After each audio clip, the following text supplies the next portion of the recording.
This is a podcast by the News Minute, and you are listening to South Central.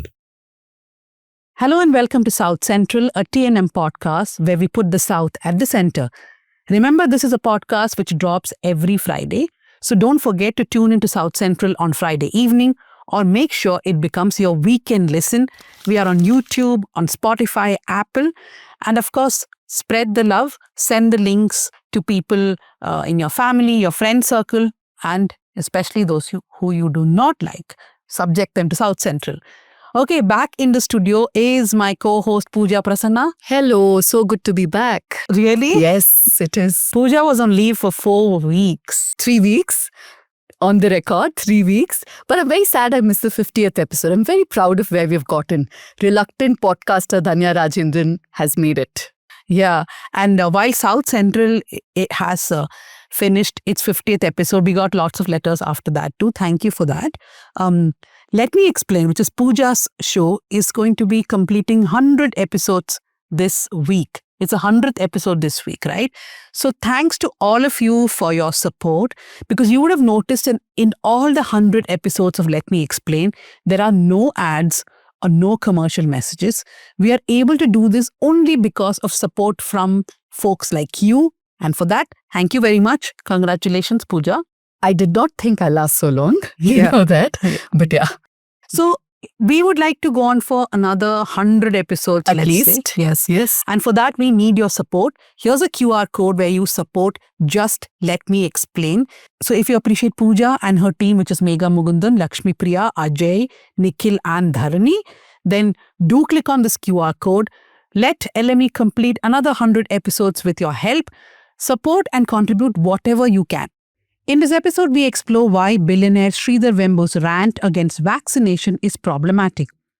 We also question why states like Andhra Pradesh, Karnataka, Gujarat, Maharashtra are opting to convert government hospitals and medical colleges into PPP projects.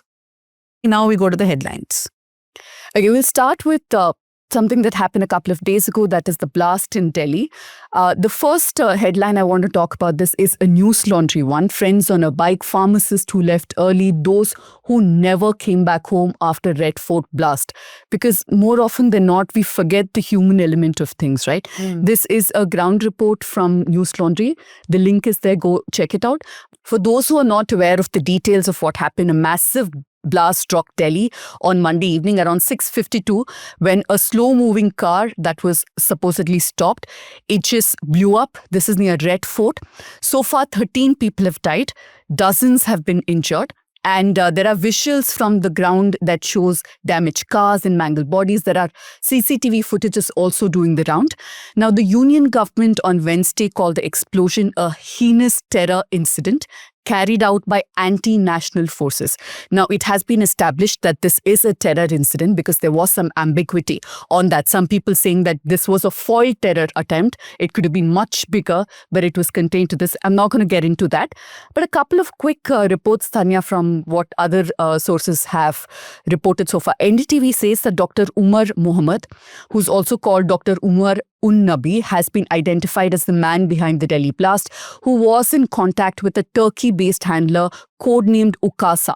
This is what they've quoted, of course, attributing to sources. They've also said that investigators have taken 3 doctors from Faridabad's Al-Falah University, where Dr. Umar Mohammed also worked, and they've all been taken to custody. Now, Hindustan Times has reported that a DNA test has confirmed that the man behind the blast, the one I was talking about, who was behind the steering wheel of that car, was in fact Dr. Umar. Moving on to Tamil Nadu police refused to share data on extrajudicial killings and they cite work overload. This is an exclusive of the News Minute. We had filed an RTI request with the Tamil Nadu DGP's office after several incidents of custodial deaths and extrajudicial killings were reported across the state. And they've said that collecting and compiling such data would divert the regular work of this department and adversely affect day-to-day functioning. Yeah. I mean, I can't think of a more nonsensical excuse because first thing, the police department has a bureau which does do this data collection. like the NCRB, there is an SCRB which does this data collection, and it is very much documented. We have been doing this series on police excesses. So this was the closing story where we wanted more data.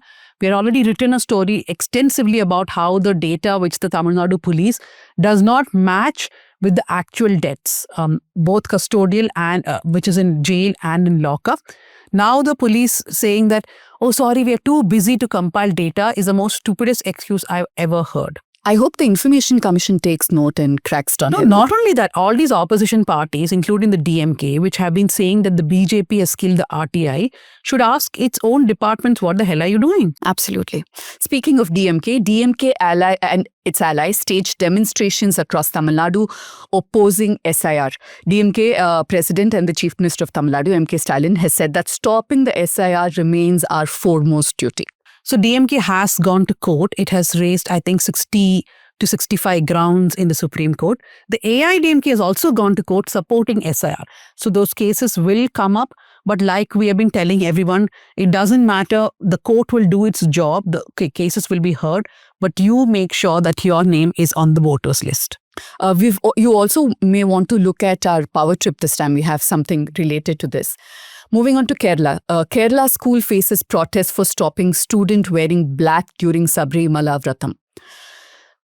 This kind of is a little bit of deja vu. We've seen protests across Karnataka for the longest time for not allowing young women to wear hijab. Now, while you were on leave, Pooja, we had a South Central on on a girl. See, Pooja was not even keeping tab. I watched. Yeah. No, so there was a girl in Kerala who was stopped from going to her school because she wore a hijab. And in that South Central, I think Shahina, a senior journalist from Kerala, asked the question, what happens if someone wears the black attire, which is for the Vradam or the observance of penance, austerity period during the Sabrimala season? And we all agreed that the uniform shouldn't be something which is so rigid that people cannot do diversions. But I want to just point out that the Hindu Aikyavedi apparently held a protest in Kerala. The same Hindu Aikyavedi will have a problem if a girl wears hijab and goes to school. So either these guys have to decide whether they are okay with all kinds of deviations of the uniform or not. We, of course, believe that the uniform cannot be so rigid that it disallows a student from coming to school itself. I understand why India has the uniform system. It is required because, parity, all of that gets hidden. But I feel that schools take it too seriously. And under discipline, under uniform, they go the extra mile and really suppress students. Indian students are very suppressed. And they keep changing. I mean, my school was many, many years ago, but I remember... Many years ago. Yeah, 1 year they said you have to plait your hair. Yeah. Then everybody had to grow their hair to plait it. Then next year that rule is not there. Also, if it's a certain length, you have to fold it. Why? Oh, I never had that much, never folded. Oh my God, it's tyranny, I'm sorry. Yeah. Kerala government informs centre or union government as we call it about PM Shri freeze. The CPI has been unhappy over the delay in formally conveying the front's decision to the centre. Yeah, so basically they had to go back on their PM Shri MOU because the CPI just put its foot down. It was a very bad call by the CPIM, I feel, to do it in the last minute, even though it was because of acute fund crunch. I think politically not a sound decision. Yeah. Especially when elections are coming up. Moving on to Karnataka, Dharmasthala case. Karnataka High Court vacates stay on probe, extends no harassment order. The petitioners in this, I think 4 petitioners, right, Dhanya? Mahesh Timurodi, Girish, and a few others. Yeah. Vittal. They had sought the quashing of the FIR filed by the Dharmasthala police based on the complaint of Chinnaya, who was the whistleblower, as we called him, the man behind the mask, who had alleged that he had buried several bodies illegally at the behest of the temple administration in Dharmasthala. So basically, Girish, Mahesh, etc. were very supportive of the entire process of the FIR of Chinnaya. But now that Chinnaya seems to have gone back, they went to court saying that this FIR has to be quashed. They, of course, took a very technical ground. But I think there is a question to be asked here that if they had a problem with the FIR, why did they not file it earlier? Why do they have a problem now? Is it because they believe that they will also be now this whole skull, right? The skull which Chinnaya produced. I think the SIT has now found that all these people had links with that skull and the SIT was going to act against them, which is the reason why they seem to have gone to court now. After alcohol party video leak, police book 4 inmates of Bengaluru Central Prison. You know how many times is Bengaluru Central Prison has these visuals of people just having a gala time? I mean, I'm all okay with prisons being spick and span. I think even TV, right? Like people should be allowed to watch television in a prison, maybe some 1 hour a day or 2 hours a day. Not like they can do it all the time. But this is ridiculous. They had televisions, they had smartphones. In fact, one guy even had 2 phones. They were cooking. And who are these people? One is Zuhaib Hamid Shakil Manna, who's supposed to be an alleged ISIS recruiter. The other guy is Umesh Reddy, who has been sentenced to death once and then it was commuted. He's accused in over 18 cases of rape and murder. He has 2 Android phones and 1 keypad mobile. And then there is Tarun Raju. He was arrested in this gold smuggling case. So all of them having a good time. But I was wondering, like we're trying to do a story, Shivani's trying to do on what is the going rate for in the jails to smuggle things. So I had many years ago visited Parapanagrahara. Why? Yeah. Because I was curious. This is when you had just visited. Like I was visiting. I went in, I that came even out. I've gone, Came out also. Okay. So I went to all the barracks, spent time with the women there. It's not too bad. I don't know how it is now. It's fairly clean, I'd say, no, even in compared these to other pictures, places. it looks clean, which is good. Yeah. But the interesting part of my day was I spent half a day with the then SP of jail, who they just confiscated a bunch of weed, right? Ganja as it's called, how it comes in. They explain the whole thing. It's a very well-oiled machinery. And every cop there, I wouldn't say every cop, but a lot of cops are involved in bringing this inside. So they have to keep cracking down. Which is very obvious. Yeah. Telangana, 48.43% voter turnout in Telangana's Jubilee Hills by-election. Very high-profile, prestigious by-election. But only 48.43% people turned up. Symptomatic of all our urban centers. Quite a shame. Hydra faces 700 cases after saving 1,000 acres. In just 15 months since its inception, Hydra has become the target of nearly 700 legal cases, most of them filed by alleged encroachers and land grabbers challenging its demolition and anti-encroachment drives. So this is a Times of India story. Times of India says that Hydra is basically this agency by the Telangana government to look at encroachments and demolish them if necessary in Hyderabad.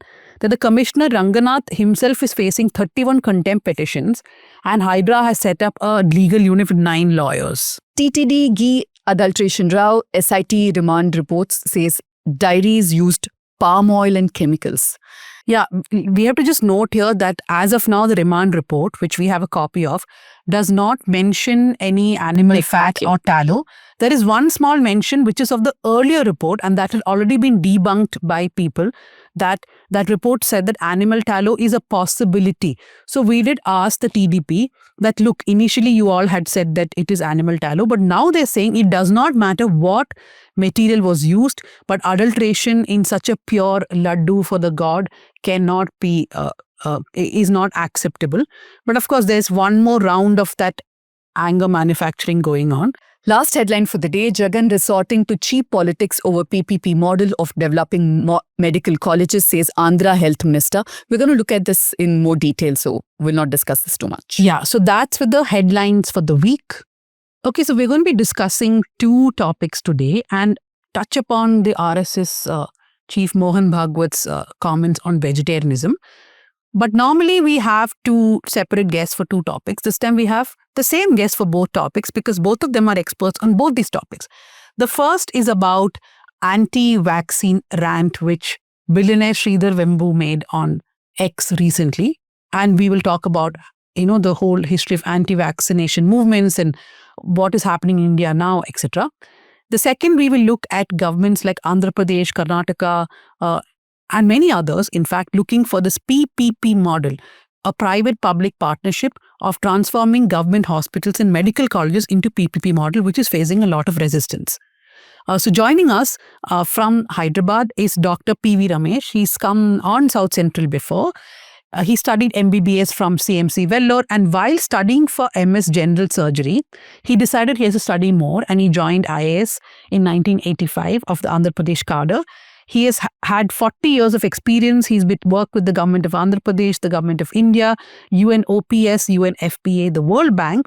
He's been the additional chief secretary and principal advisor of the chief minister of Andhra Pradesh. He's also been the principal secretary of medical and health. I'm not going to read the entire thing. It'll take me a long time. But welcome to South Central, Dr. Ramesh. Thank you. Thank you so much, and thanks for inviting me. Yeah, and sitting across us in the studio is someone who again has a long resume, which I've shortened, is Dr Sylvia Karpagam. Most of you must have seen, because she is that warrior on social media who's always saying that do not thrust vegetarianism on people unnecessarily. She's a public health doctor with more than 2 decades of experience. She has worked on health from a rights perspectives of communities, networks, as well as with human rights organizations. She has been associated with Amnesty India and International, PUCL, People's Health Movement, World Health Organization, and she's also part of Right to Health and Right to Nutrition campaigns.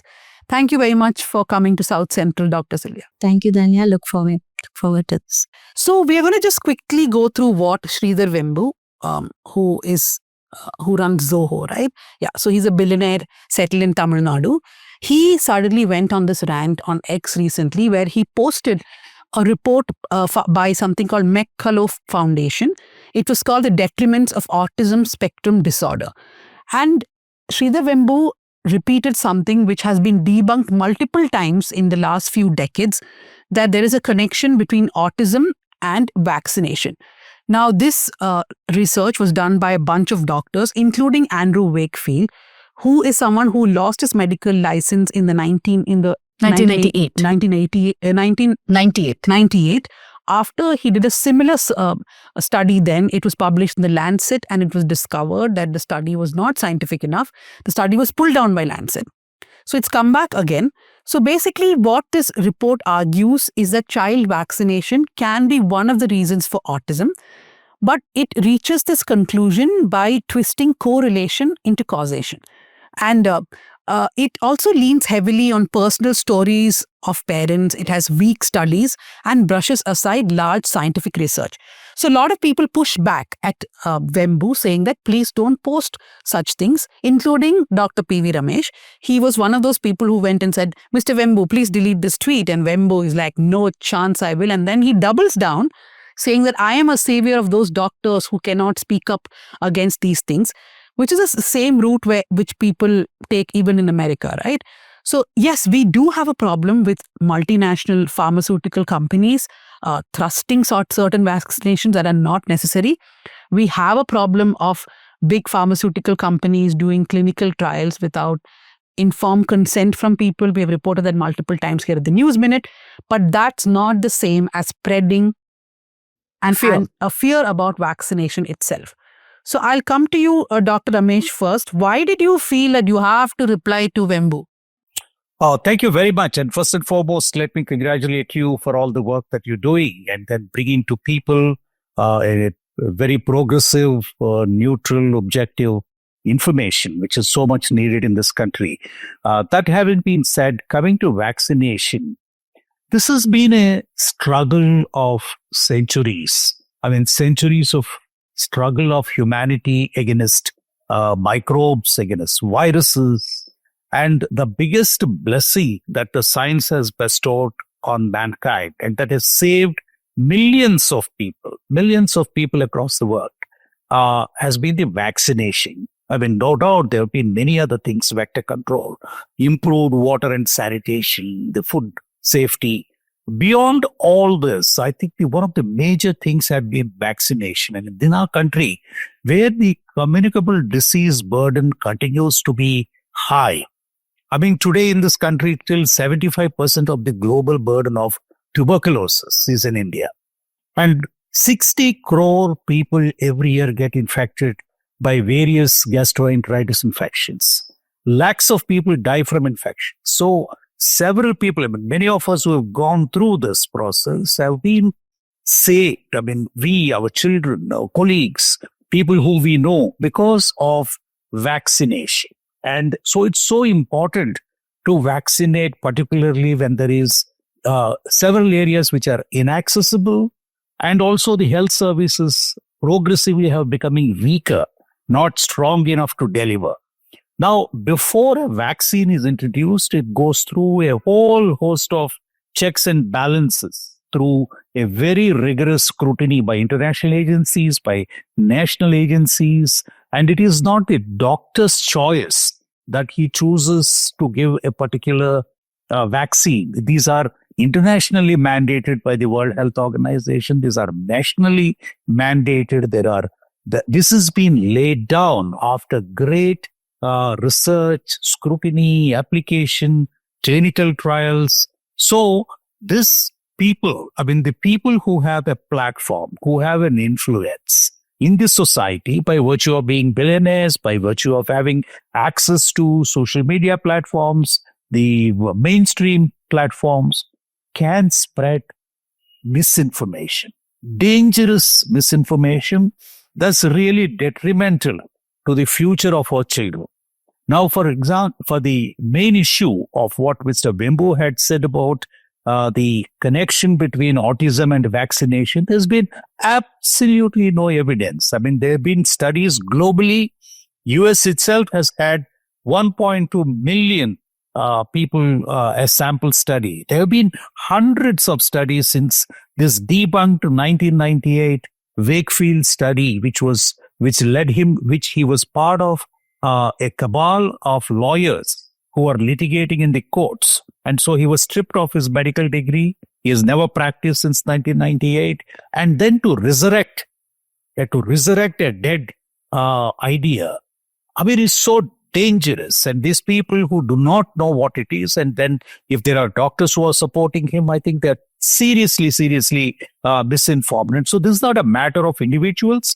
It's not a matter of individual opinion. Yes, if I hold an opinion, that's up to me. But here is people coming into the public space and then saying that you shall not be doing it because this causes autism. Zero evidence. There's absolutely no empirical data to demonstrate even indirectly. Yes, of course, I mean, it says, the autism and ASD is being recognized increasingly as a childhood neurodevelopment challenge. And, it needs a lot more investment, a lot more research, a lot more ideas as to how to manage this. People like Mr. Vembu, loaded with billions that they have, they must be investing this money in research instead of debunking and instead of spreading misinformation of the gains of science that has saved millions of lives. And we are seeing ourselves, I mean, we are witnessing in the US. I was in the US a few months ago, and the measles have re-emerged in several parts of the country. This is a clear demonstration. And we have recently had COVID. And the COVID globally would never have been controlled without the vaccination. And many million more people might have died. Crores of people would have died had it not been for the vaccine, and then develop the herd immunity. This whole idea of herd immunity is really a heartless, archaic idea. So I do believe that it was people like him and those who believe in him and those who tend to be misled by such archaic ideas ought to pause, think, and then really study what is the facts of the case. And do not spread misinformation. That's the bottom line. It's so important in our country where infectious disease burden continues to be high. And it is as recently as 2011 that we eliminated polio. It is as recently as 1977 that we eliminated smallpox. And all this would not have been possible without vaccination. Whereas several other diseases, mumps, measles, rubella, whooping cough, diphtheria, tetanus, they are still with us. So we just cannot afford to pause this march of science. And this has been proven. And then there were some people who are saying that these are the doctors, these are the pharmaceutical companies. Let me say two things about that. One is the doctors do not exercise this choice. This is not an arbitrary choice. These are choices. These are mandates that have been clearly established globally. Number one. Number two, the pharmaceutical companies, yes, of course, they manufacture. But then there's a global source of procurement, whether through Gavi, UNICEF, WHO. There are international organizations and then there are commitments, global commitments to keep the prices low. And India, we vaccinate our children, the universal immunization program, the vaccines are free. They're freely available to all children. And so I think we need to understand, keep it in a perspective. This is not a matter of individual ideas, right or wrong, but this is a matter of public health of 146 crore Indians and beyond. But let's not mistake this to be a careless comment. It was very deliberate. And if Mr. Vembu was not who he is, a billionaire and someone deeply entrenched with the right wing and the government, he would have probably been arrested now. We all grew up watching those advertisements, right, in Doordarshan and other, urging people. They had roped in celebrities to influence people, parents, to give vaccination, timely vaccination, not just give vaccination to their children. And here is somebody who is considered a thought leader, making a dangerous comment. He's trying to push a right-wing conservative narrative from the US. There has been a huge lobby in the United States working many, many decades, in fact, influencing policy there too, through senators and congressmen, pushing this fear psychosis against any kind of vaccine. We saw this playing out the best during COVID. In fact, we saw the contrast where in the US people are saying it's my right to not take a vaccine, and here people are trampling over each other trying to get vaccine. The contrast couldn't be more stark. And that's where my concern is, right? When you push something like that in the Indian context, where we are still struggling, our living conditions are still so dangerous. If you push this narrative and you manage to influence anybody, in US, it's dangerous. In India, it can be catastrophic. And Mr. Vembu needs to be put in place. He can't attack doctors on social media like we've seen, saying, you don't know anything, you're just a doctor, you're not an expert on everything. He's not an expert on anything he's talking about. But he had an excuse for that. He said, don't come at me saying that I am not a doctor. But I just last point, the paper that he's talking about, it is purportedly pushed by an anti-vaccine lobby. The previous, what we've been talking about, the Lancet report had 12 samples, exactly 12 children. Here, this is not peer-reviewed. It has all sorts of allegations about how inaccurate it is, how unscientific it is. Again, the same doctors who are discredited, a bunch of them have gotten together. This is clearly agenda-driven, and he's pushing it. Dr. Sylvia, see, my point is there can be skepticism about vaccines. I'm not saying that, I know the immunization program has important vaccines which nobody should skip. But then while advocating other vaccines, we can be skeptical. But there is a difference between skepticism and misinformation and disinformation, right? Yeah. I think this particular person, Sridhar Vembu, he has, I think it's an abuse of his power that he holds. And if he's making a statement, it has to be informed. It has to be well informed. He can raise criticism, but it should come from a place of doing research rather than, just pushing an agenda or pushing a narrative or just sensationalism or fear-mongering.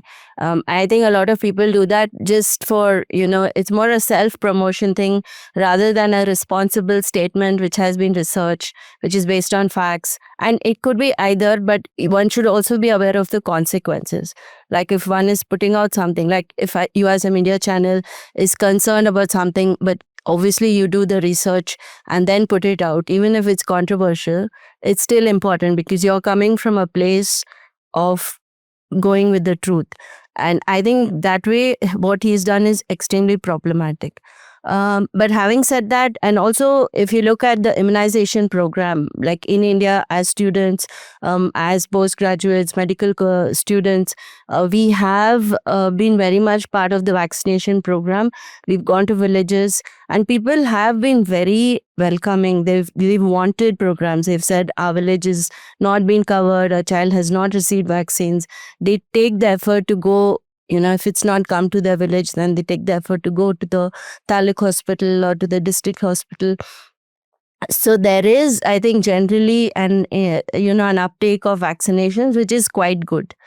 And there are also like vaccines like rabies, which, if you don't take it and the person develops symptoms, there's 100% fatality rate. So, the kind of vaccines that we have been very life-saving.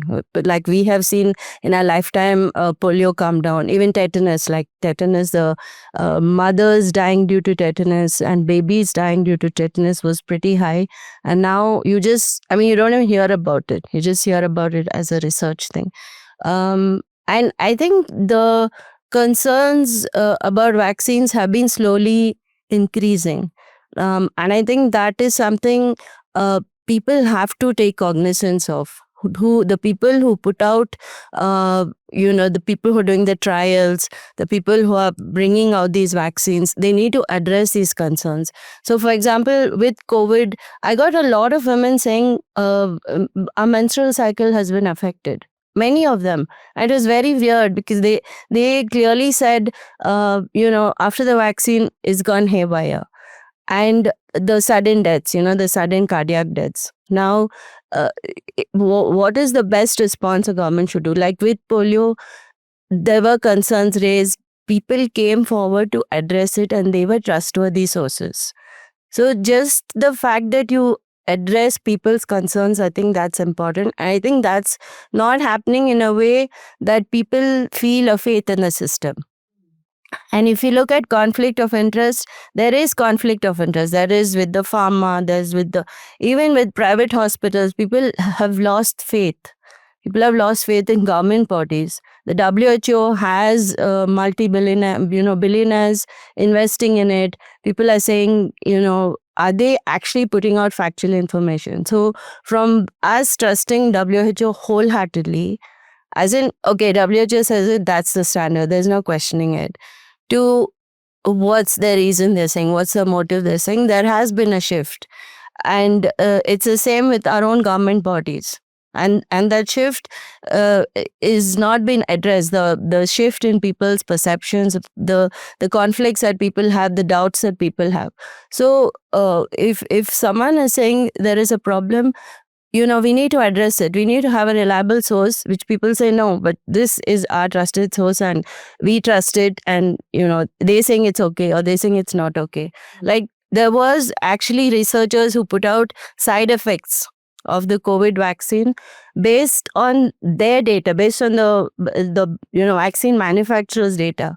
And that was not allowed to be published. It was, they were made to withdraw it. So then, where is the faith in the system? So, of course, vaccines are good. Of course, they're life-saving. But there's also conflict of interest. There's also, multinationals who are involved. So, unless governments address people's concerns, and I don't know if we should call everyone as anti-vaxxers. There are people who are concerned. Like if I hear that a child is, or if someone's going to collapse or, have a serious side effect, I'd want information about it. But just a distinction, Dhanya, COVID was very new and the vaccines were developed in a hasty manner. Exactly. So there were criticisms and even scientific, criticism came forth. Can the same argument be applied to years and decades of research, say for polio and other such diseases? No, in this particular case, it's MMR also. Right? Also, which they're talking. That wasn't done hastily. Yeah. No, I think the differentiation here is that while there has to be healthy skepticism and questioning of how vaccines are thrust, medicines, not just vaccines, right? Any kinds of medicines, medical procedures. The problem here is using a discredited research to push a narrative. I think we have to make both that distinct. The intention seems to me malified. Yeah. No, absolutely. I agree that someone who, like him, I don't know him at all. No, we also don't know, so it's fine. But to use a space to push for a certain agenda or narrative, I think that's extremely problematic. If he really was concerned, then he would have done the research or he would have looked at it more objectively. This doesn't look very objective. He could have said there is more research needed or there's more data needed, which I think is a fair concern. But to therefore say don't take vaccines, I think that is it's not someone who's informed. Clearly, he's driven by an agenda. No, so Pooja, I'll come to Dr. Ramesh, but just a quick point. Pooja was mentioning about how there's a right-wing thrust in the US also, which we have seen for many years. In the US, it's been happening for decades. Now we have this Robert F. Kennedy Jr., who is on a spree talking about anti-vaccination. I was watching this interesting documentary on Vox, which looked at how vaccinations happen in Republican and conservative Republican Democrat states, that it was less people took vaccination in the states where even the governors or the senators were anti-vaccination, and the deaths also spiked. This is the COVID vaccination spike. I mean, they had that kind of minute data looking at, which are the Republican states where the vaccination was less and therefore there were more deaths. And recently, I think Trump went on this rant saying Tylenol, which is a paracetamol in the US, that if mothers take it, children can have autism. And then Robert F. Kennedy Jr. just climbed down saying that, oh, there is no direct relationship. So the US, over years, we have seen even major politicians doing this kind of direct anti-vaccination pitches. But in India, we have not seen that, right, Dr. Ramesh? We have had cases, like I remember this man in Kerala who was arrested during COVID, I think at least twice. His name is Mohan Vaidyar. He did a lot of Facebook videos saying, don't take vaccine, your body will adjust. But in India, we have not seen that kind of an anti-vaccination take, right? Is it because of our experiences?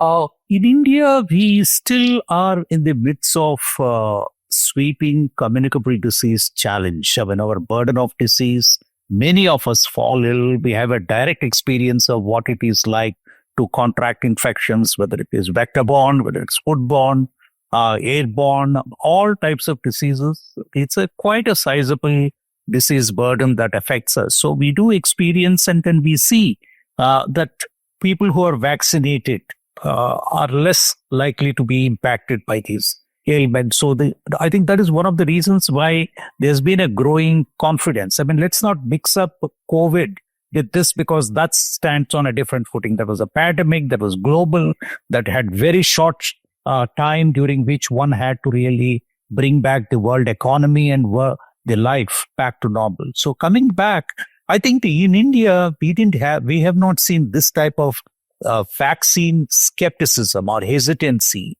The type of things, the US also, this is, I mean, they're always crazy people all over the world, but this was very isolated and intermittent, whereas this has gained traction in the past 10 years, really, in the United States.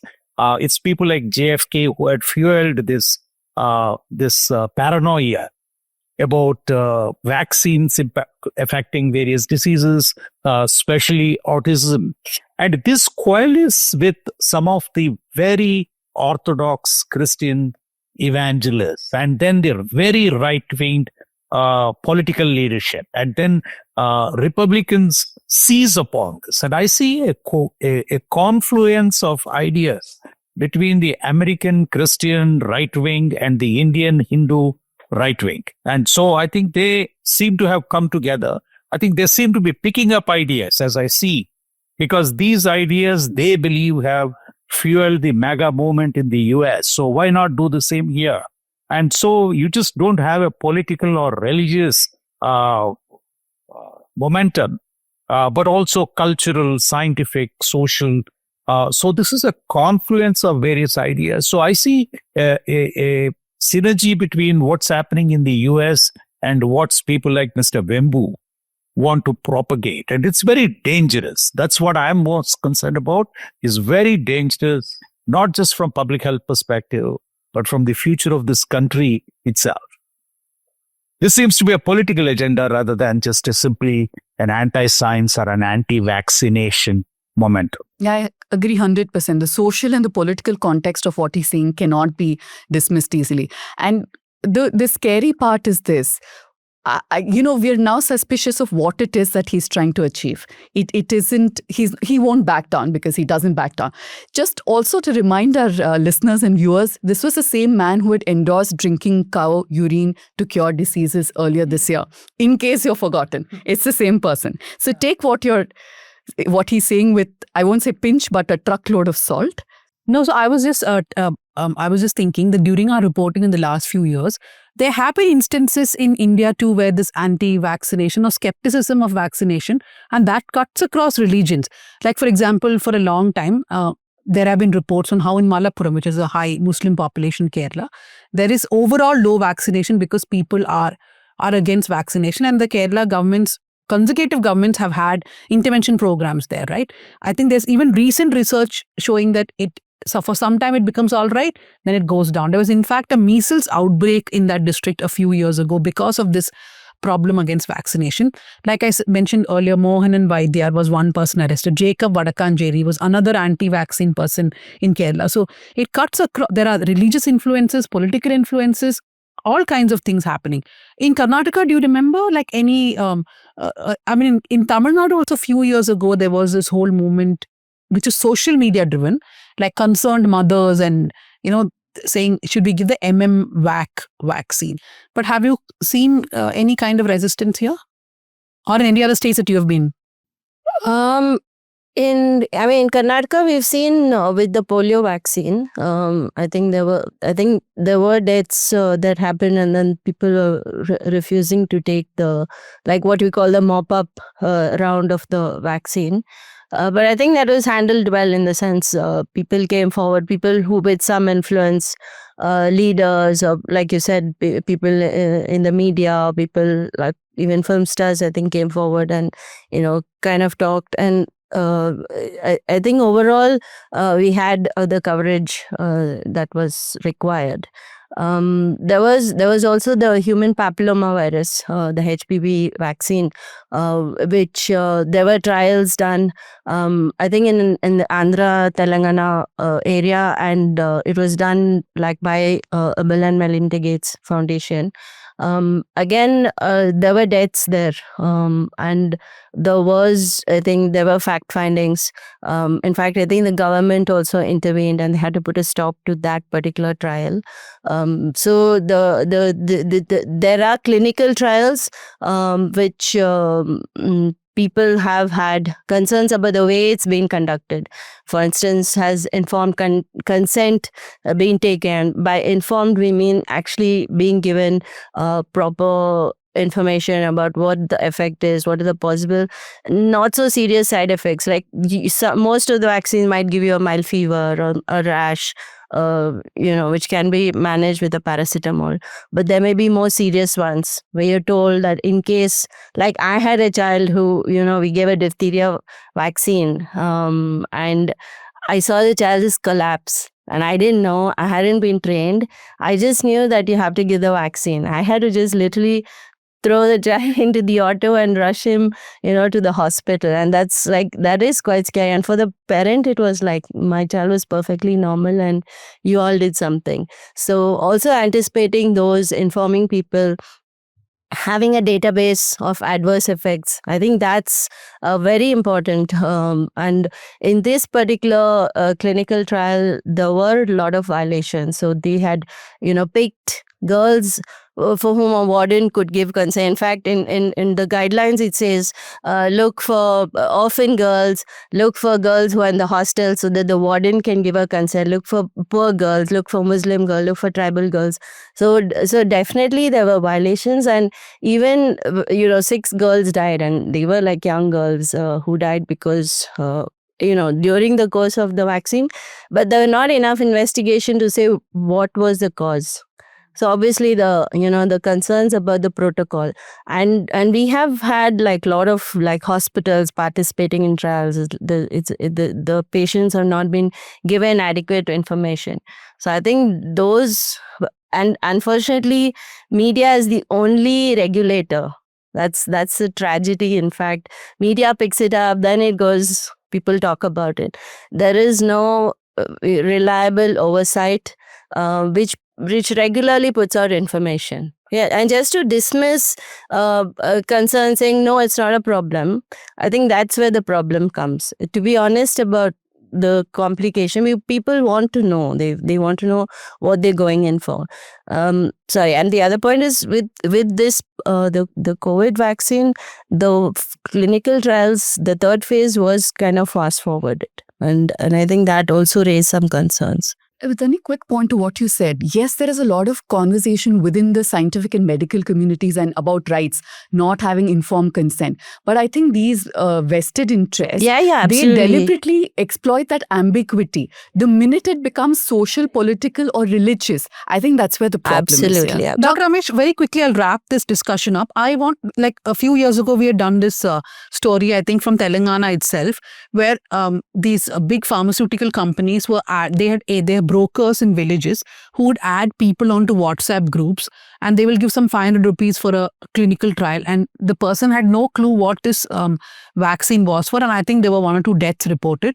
So this this whole thing, right, of the mistrust on pharmaceutical companies and the opacity which they function and which is aided by governments itself, does that sort of add to the problem? Yeah, I mean, I think we need to distinguish these two things. That's the established viability and proven efficiency and efficacy of the vaccines that the universal immunization program provides. So I do not think that we should mix up.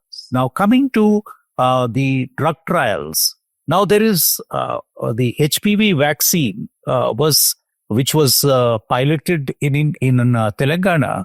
I was the secretary who stopped that at that time. And then I remember, Dhanya, that you brought it to our notice at that time how these drug trials were being conducted at community level without any ethical control.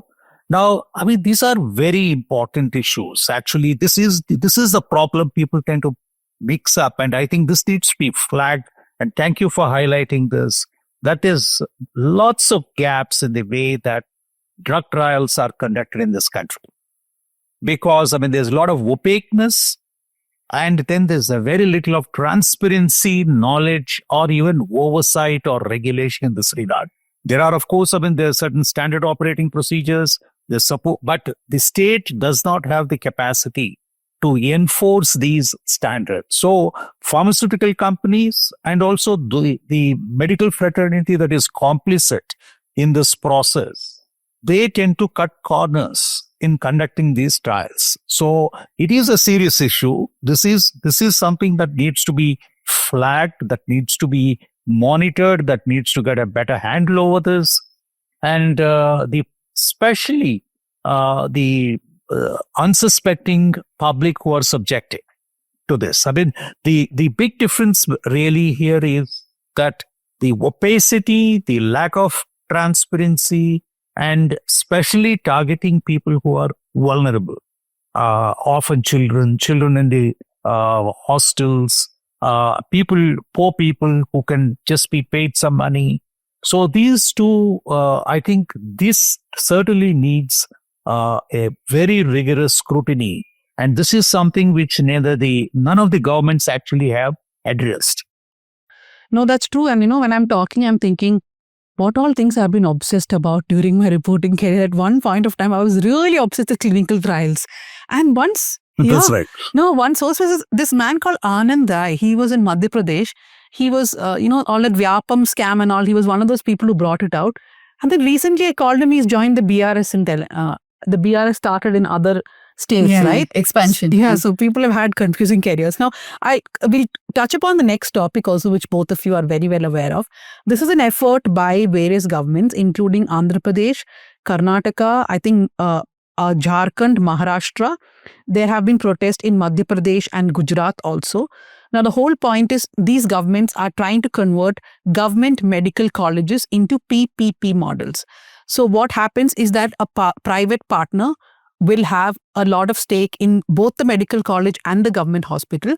So now the governments are saying that this is because the Niti Aayog in its guiding principles since 2019 has been pushing for this, but that's not exactly true because Niti Aayog says it is practically not possible for central or state government to bridge the gaps in the medical education with their limited resources and finances.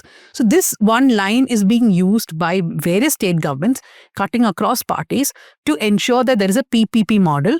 Certain states apparently have stayed away from this, and that includes Kerala and Tamil Nadu, which have said that they will not bring the PPP model. That can also change, we never know. But as of now, they have stuck onto that. So, Dr. Ramesh, you have given this interview I was watching where you were strongly telling Chief Minister Chandrababu Naidu that he should not go for this PPP model. There is an ongoing fight between Jagan and Naidu, where Naidu saying that, look, you're making a big problem while you could not establish the 17 medical colleges. He had announced 17 medical colleges when Jagan was the chief minister, and only 7 were partially or fully constructed. So Naidu saying when we are not able to do it, why not bring a private partner? There are a number of things here. Let me unpack one after the other. First and foremost, what's the role of the government? Why do we have in democracy? Why do we have elected governments? the governments ought to be responsible not just for the safety and security of the citizens. It also ought to ensure that the citizens are provided with essential public goods. Now, in our country, we've never been able to define what are those public goods. Now, let's look at the entire universe of the developed world, Europe, US. And after the Second World War, one of those fundamental commitments that these countries have made is that you've got to invest in your human resources. So, nutrition, education, healthcare, roads, drinking water, sanitation, these have to be publicly provisioned. Now, if you read the Beveridge Committee report that gave rise to the the NHS, National Health Service of United Kingdom, you would understand how important the role of the state is in terms of providing these common goods. Now, in our own country, the Article 21 says that right to life is a fundamental right. And the Supreme Court subsequently has said the right to life means good life. You must be healthy. So governments have a responsibility apart from the directive principles. Now, this is the legal, but at the social level, at the societal level, at the political level, there's never been a commitment to provide public goods because as a society, as a caste-ridden society, as a hierarchical society, we were never entitled universally any goods. Education was never accessible to anyone. Anywhere in the world, the health would be the number one or number two choice. Whereas in our country, the health doesn't even figure somewhere in the corner in the manifesto. So there's been no social commitment, there's been no political commitment, there's been no clarity what the public goods are. Now, let us step back and just look at what's happening in the developed world. Medical education, I'll come to, it's a complicated one, but just to give you a snapshot of it, in USA, there are about 180 medical colleges, of which half of them are state-owned and other half are not-for-profit. They are run by either the Christian missionaries or run by the Jewish establishments, or they are not-for-profit like Harvard or the Yale. These are not-for-profit enterprises. There are only 5 for-profit medical colleges in the entire United States, the bastion of capitalism. $1.2 trillion is the annual federal budget for the healthcare financing, compared to $820 billion for the entire defense establishment in the United States. What I'm saying is the priorities. I mean, if you don't invest in health, how do you expect a sick person to contribute to the economy? It's not moral issue. It's not an ethical issue. It's a simple economic principle. The economic principle is that unless I'm healthy, I cannot be part of the economic engine of a nation. So this is a principle to which the developed world has committed itself. It's only in India because we are culturally so hierarchical, so exclusive. We exclude people so that we don't need to cater for them. So what have we done? In 78 years, we have not made a commitment to provide universal health care. Though notwithstanding, we have signed all the international covenants and protocols. We making these statements, but we have never built a system.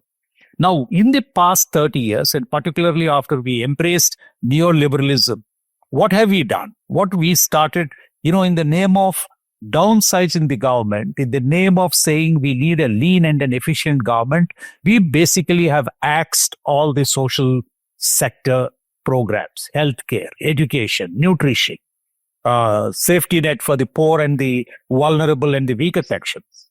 So consequently, what has happened today is, and then we have introduced in the name of transfer of resources from public domain to private domain, through paying school fee.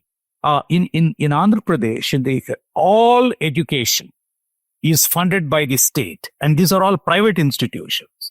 Arogyasri is a classic example. Our PMJ is a classic example of transferring public resources to the private sector domain. Now, what has happened consequently is today you have these two extremely, this is reflective of the evolution of India in the last 30 years. You have these gleaming, shiny 7-star hospitals, which are owned largely by the private equity funds. You have KKR, you have BlackRock, you have all these big private equity funds. No control of anyone there. On the other hand, you have very poorly resourced, completely under-provisioned public health services. Now, this decline has been so dramatic, particularly in states like Andhra Pradesh, where there's been where you have the entrepreneurs who have exponentially boosted the private sector. So, consequently, in the 5 South Indian states, in the peninsular states, Andhra stands the last. So, so this is one fundamental problem, is that Indian political establishment, the social society, and the electorate itself does not commit itself, because you see, the hospitals are so bad. Both my children were delivered in government hospitals. Today, I won't go to government hospital because the decline has been so dramatic. Doctor, if I can just interrupt you there, can you tell us, if the Andhra Pradesh government brings this PPP model, how do you think it will impact both the medical college services and the hospital? I'm not advocating more medical colleges, because I believe Andhra is super saturated already. You have 38 medical colleges. We have 105,000 doctors in the medical registry of Andhra Pradesh. It produces already 6,700 MBBS students every year. And we have one doctor for every 507 persons. One MBBS doctor in Andhra Pradesh for every 507. And nowhere else in the country nowhere else in the world you have such a super saturation. So there's one issue. So this is something which people need to be educated, because of course every parent wants his son or daughter to be a doctor, because our old legacy that you will be successful in life. This is a way of social ascent. You will only move up the social ladder in one generation if you become a doctor or an engineer. Neither in fact is true. So coming back, all this is the larger, because these are all interrelated issues. You see, PPP really is a euphemism for long-term privatization. 66 years, you don't pay anything. If it's a privatization, I sell it off. I value assets and sell it off. PPP, there's no partnership here. What is the partnership here? 100 acres of government land, buildings built, infrastructure given, and then you gift it away. And what does the person do? He earns 100 crores net every year by collecting capitation fee, because only 50% of the seats are based on merit and the social justice. The other 50% he can sell at a price, though government technically fixes the price of how much it costs. But actually what happens is they will charge much of it, collect much of it in cash. I am aware of the private medical colleges, and an average earning of a medical college, private medical college with 150 MBBS seats is 150 crores a year. Now, this is the type of a business that you want to fuel for 66 years. 66 years. So you're denying what? You're denying merit. You're denying social justice, because 50% have to be reserved for SC, ST, OBC and the EBC. So social justice is sacrificed. Merit is sacrificed. If you take 10 medical colleges, 200 seats, MBBS seats, that is 2,000. 2,000 means 1,000 merit seats. If you privatize it, it is down to 500. So 500 merit seats gone. Then another 500 seats that are reserved for SC, ST, OBC, EBC gone. More important is the staff. In a medical college, you have about 2,000 people, all working together, nurses, paramedical, support staff, doctors, faculty. So faculty may be about 200, but the rest may be, 2,000. So 10 medical colleges, you have 20,000. Same thing applies here. 10,000 meritorious recruitment gone. Because there is nothing applies there. Neither merit applies. You go to any private medical college, it is the people, friends, relatives, and the caste people of those who own these medical colleges. Now, this is a reprehensibly negative public policy. This needs to be opposed as a principle. Principle based on equity, principle based on justice, principle based on law, principle based on merit. There is absolutely no justification for the PPP, a government transferring its resources to the private sector. Actually, I mean, there is actually, in 2015, if you remember, there was a committee set up by Ms. Kelkar, the former finance secretary, to study PPP and make recommendations for reactivation. And there's a chapter on healthcare. He suggests that, I mean, he actually recounts some of this and says that the PPP needs to be very carefully done in the social sector, particularly in the health sector. And global experiences, if you read the literature, and some literature comes from Latin America, the participation of the governments of the public sector has been with not-for-profits, not with the for-profit sector. Let me conclude also by saying in the United States, which is again, this epitome of capitalism, 55% of all health delivery institutions, hospitals, are owned by not-for-profit institutions. So it's important for us to go back and see that there is a big difference for profit. For profit is driven solely by profit motive. No ethics, no morals, no values, no merit, no principles.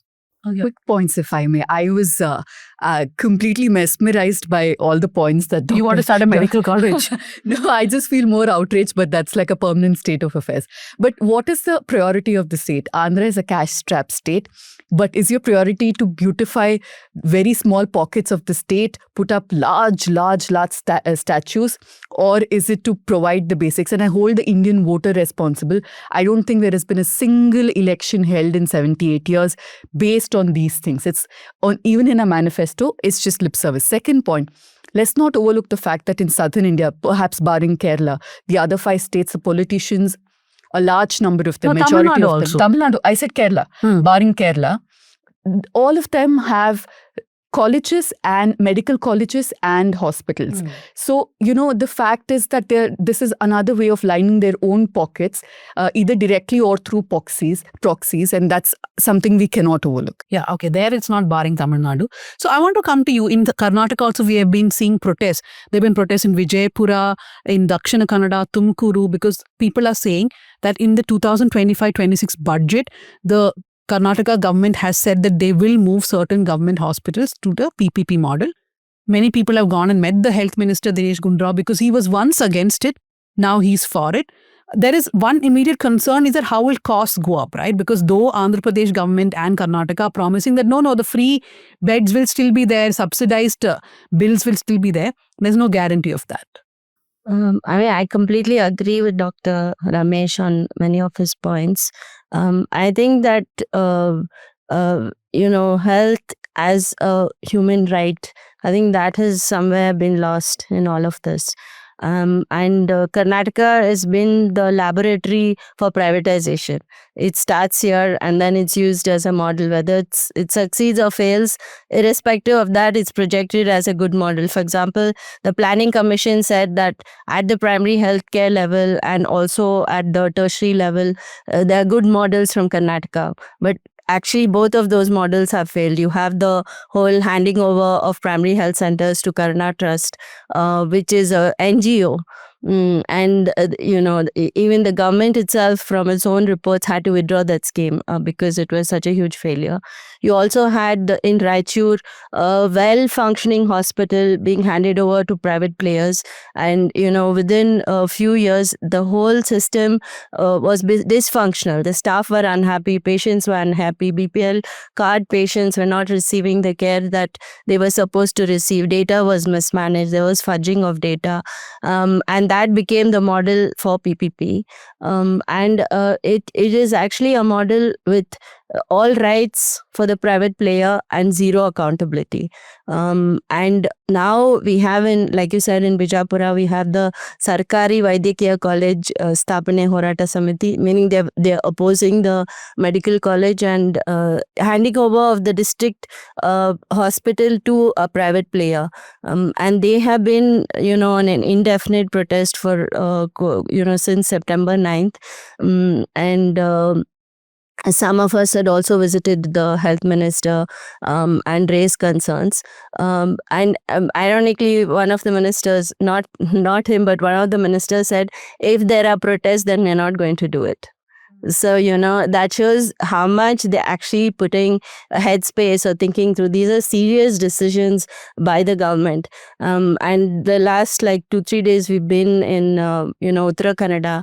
And it's very distressing actually to see what people are going through just to access basic services. So there's been, I'm sure you know about it, a child who was bitten by a snake in the Anganwadi. And, the distress for the family and for the community to go from hospital to hospital, not being able to access the anti-snake venom and, the child dying. And this is happening on a large scale. And we've also seen with the NFHS, the coverage of insurance itself is very low. And there are a lot of documented issues with even the health insurance model, like he said, is a privatization. It's a process of privatization because bringing in empaneled hospitals, private hospitals, which actually don't have accountability. So you're basically routing public funds into the private sector. And with these medical colleges, I myself have got calls, and many of my friends have got calls from private medical colleges saying, just give us your certificates. You don't have to come. Just give us your certificate, we'll give you money. Or come 3 times a year for the inspections, the MCI inspection. At that time it was MCI. And we'll give you money. And I had my own friends saying, if you welcome to the real world. And life is not all black and white, it's all grey. And someone even said, just take it and give it to charity. So, what are these students who go into these medical colleges going to learn? In fact, patients also hired during the inspections.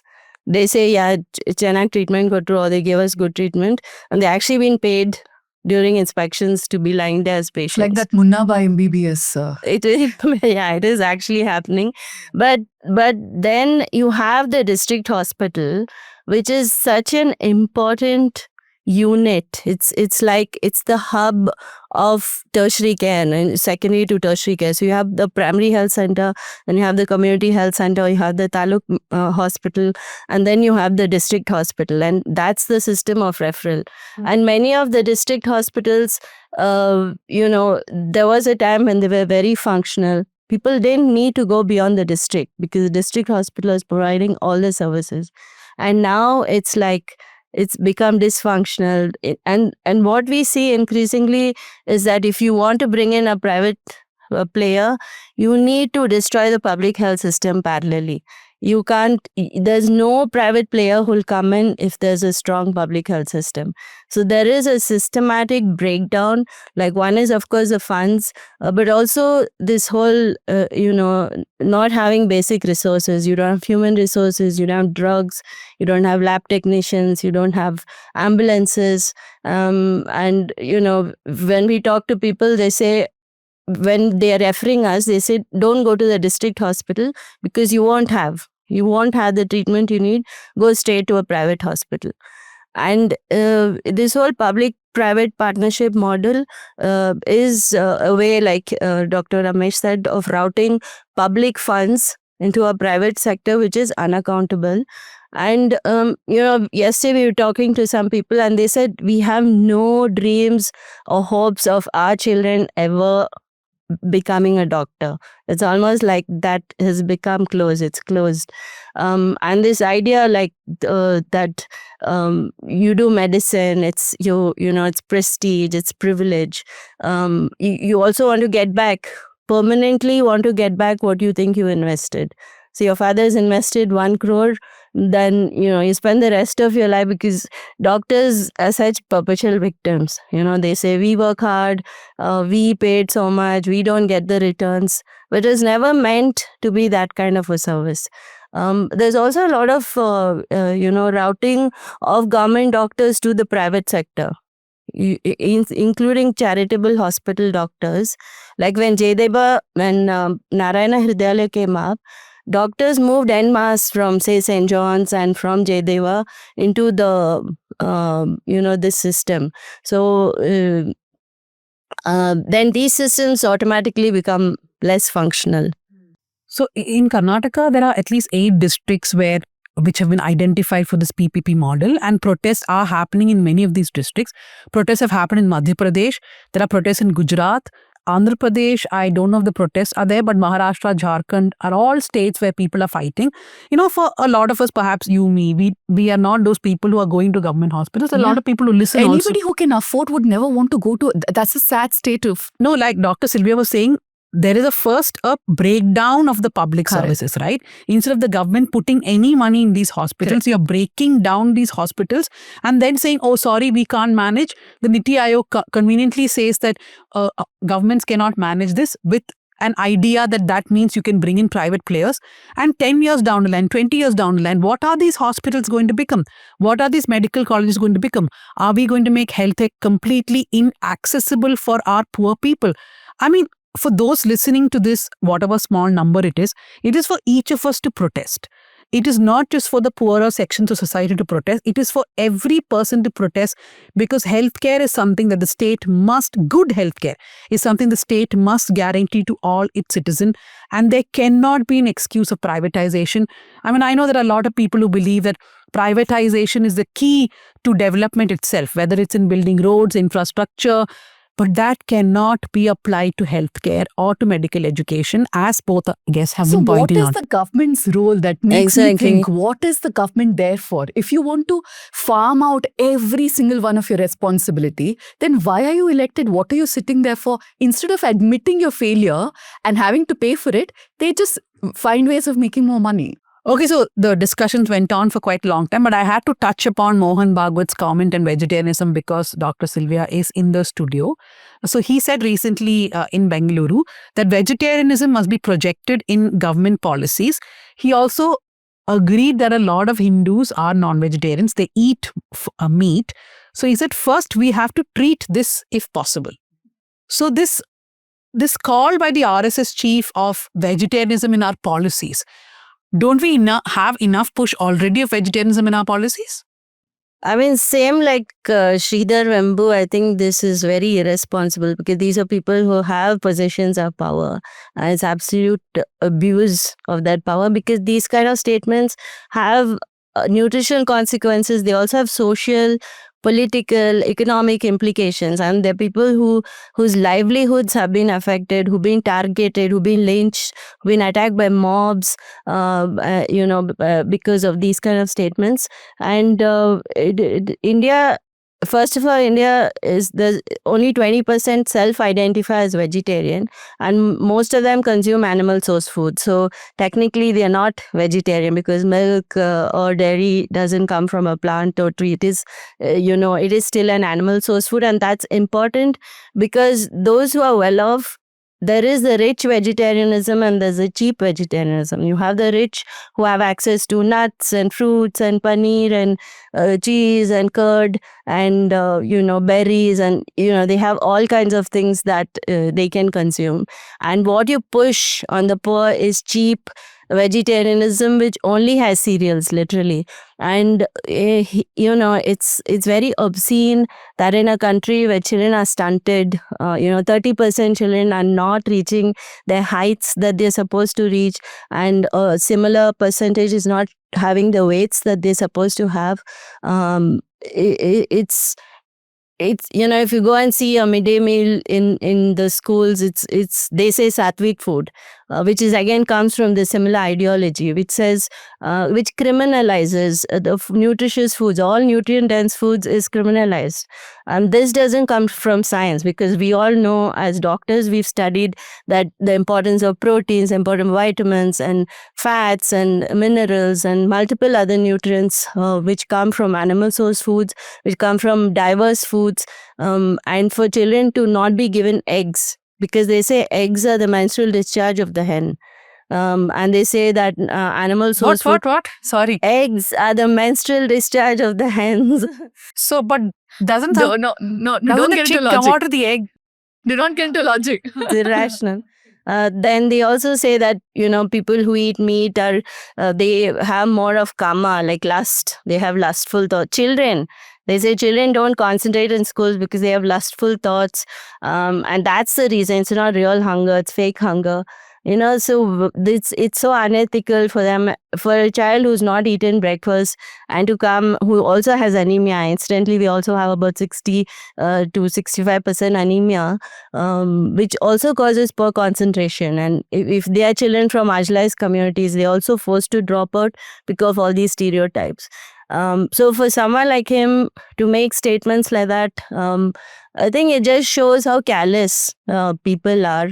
And like, even Dr. Mohan was saying, the whole caste-driven society. Dr. Ramesh, sorry. So the whole system caters to just a few. In fact, the research in India clearly says what people traditionally eat, the foods that they eat is good. So there's no problem in what research says and what people are traditionally eating. It's only the people in the middle. It's the doctors, it's the researchers, it's the bureaucrats, and people like Mohan Bhagwat who are pushing for this narrative of vegetarianism. And it's not even the kind of vegetarianism that they consume. It's like cheap and very, very nutrient poor.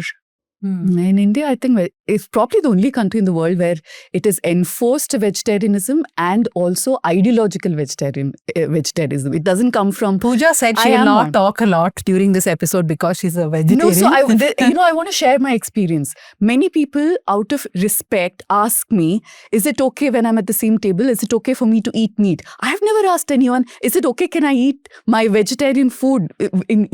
So this purity that is attached You with kill the vegetable and yet you're eating in front of me. Exactly. So that thing where, we all see the pure veg restaurant. It's not enough to be a veg restaurant. So that sense of meat being a product of violence, product of impurity, and also it in a sense also is denying people of affordable nutrition, like you said. Right? So it's multi-layered in India. Just want to make... No, I think in this context, I just want to make 2 points. I've traveled across Asia in several countries and in Africa, in Middle East. These are all developing nations. And I used to manage projects in some of the poorest locations. I've never seen the level of stunting, malnutrition that we see in our country. And all this, look at this. 1/3 of our children are suboptimal in their weight and height and for per age. 50% of women and children are anemic. This is solely on account of the food taboos that people carry and are reinforced continuously. You never see this level of deprivation. In poorer countries much, much poorer than in India, the level of stunting, the retardation, never see. Number one. Number two, you go to any of the Southeast Asian countries, East Asian countries, look at the level of hygiene. The most popular restaurants are the street vendors, street restaurants. And in our own country, you eat anywhere, you have a 50% chance of contracting gastroenteritis or some other worse diseases. So we have 2 problems. One is the food taboos have virtually killed us. Second is the hygiene.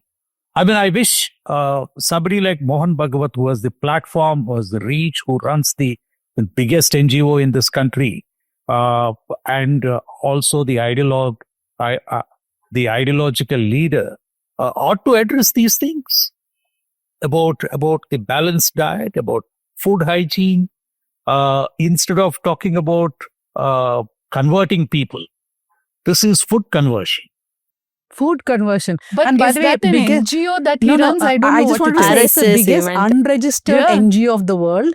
Mohan What Bhagwat is said it? I thought it's a cultural organization No, or no. a charitable organization. this time he said it's a body of individuals. Best. Yeah. Okay, so we'll quickly go to the recommendations of the week. Last time you had some 7 books. This time I will allow you maximum 2, Dr. Ramesh. I read so many, not so many I'm reading at the same time. They're very interesting books. But then there are 2 books I just completed this week. And then I just want to recommend this. This is by Believer's Dilemma by Abhishek Chaudhary. Believer's Dilemma by Abhishek Chaudhary. Abhishek has done an extensive research. He's written in a great style. It covers the life, not just the life story of A.B. Vajpayee from 1977 to 2018, but much more important is that he has woven the rise of Hindu right with so eloquently and so seamlessly. And without Vajpayee, I mean, in a way, there was a book on Obama called by David Remnick, the New Yorker editor, called The Bridge. I mean, he really says he's the bridge between, races, between generations. But I really believe that Vajpayee forms the bridge that made Modi possible. Perhaps 2014 would not have been possible without 1998. So this is one book which is a quick read. It can be done quickly. The second one is much more interesting. It's a book by U.R. Ananthamurthy, The Para. Now, 40 years ago, the film, I didn't know that it was written by Ananthamurthy. The Para was a case study for us in the IAS Academy. This was 40 years ago.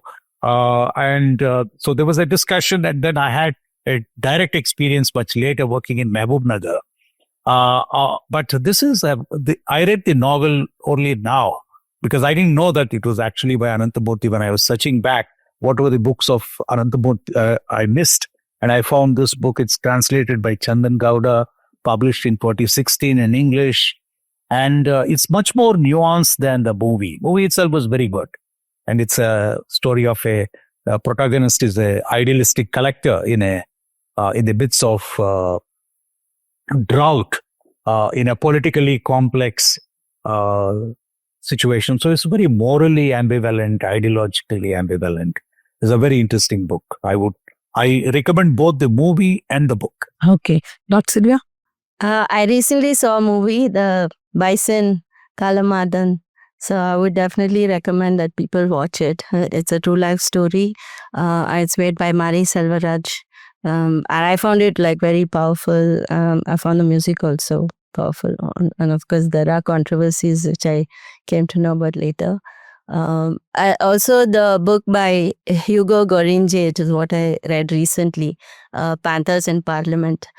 It kind of gave me an overview of the politics in Tamil Nadu, which I always found quite confusing. And it kind of gave an understanding of Dalit politics, and also now I have to read more about other states. But yeah, it was very informative for me. Okay, I've just gotten back to reading. 4 weeks didn't read much, but I've just picked up this book by Peggy Mohan called Father Tongue Motherland. That's one book I would recommend. But I also have a movie recommendation in keeping with what I usually do. It's a movie that I watched on a flight called Bank of Dave. A little flippant, but it gave me hope. I think so. It's a small community that comes together to fight against big corporations in England. It's a small village in the northern part of England that successfully establishes a bank that serves the community. Very, very warm, endearing movie. Feel go good. watch it. Yeah. So Believer's Dilemma, I would also recommend. It's a really nice book. And I was actually noting in one of the previous episodes, one of the first links that Abhishek gives in the book was an article written by Leena Raghunath on Asim Anand, which Leena was our former co-host of South Central. So there is this entire chapter in Believer's Dilemma, which I really liked, on Vajpayee being the Minister of External Affairs and how he handled Israel, Palestine. And when I look at the BJP today and what it's doing, but Abhishek makes a very powerful case that Vajpayee did lay the ground for who Narendra Modi is, who Narendra Modi became, and that we cannot absolve Vajpayee of that responsibility. I want to recommend one more video. I actually sent it to Dr. Ramesh yesterday. It's this YouTube channel called Dr. Mike. He has this face which is very, like, as if it's AI, AI done. But I think, very generic. yeah, it's a real face. So there's this video he's done called Doctor Reacts to RFK Jr.'s Health Claims. Very systematic fact check of Robert F. Kennedy Jr.'s claims. Very nicely done. It's called Dr. Mike. So it is a real person, not AI. Yeah, but just at his face, like, my face would never look like this. I don't know. His face looks very AI made, no? Yeah, go see what she. He's gonna, maybe somebody said this to him and he'll do a video about how his face is not AI made. Yeah. So, Calling out Dhanya, Rajesh. yeah. So thank you very much, Dr. Ramesh and Dr. Sylvia. Before you all leave. Thank you. Thank you so much. You all remember it is 100th episodes of Let Me Explain show by Pooja. So click on the QR code and contribute to Pooja's show. So we can do 100 more. Also see the video that we've put out, the entire team behind LME. I'm sure you're sick of seeing just my face, but these are the people who actually make it happen. Megha's in the studio with me, Lakshmi Priya, Ajay, Bhuvan, and of course, Nikhil, who barely speaks, but we managed to get one line out of him. Yeah. So thank you very much for listening to South Central. Remember, a new episode drops every Friday.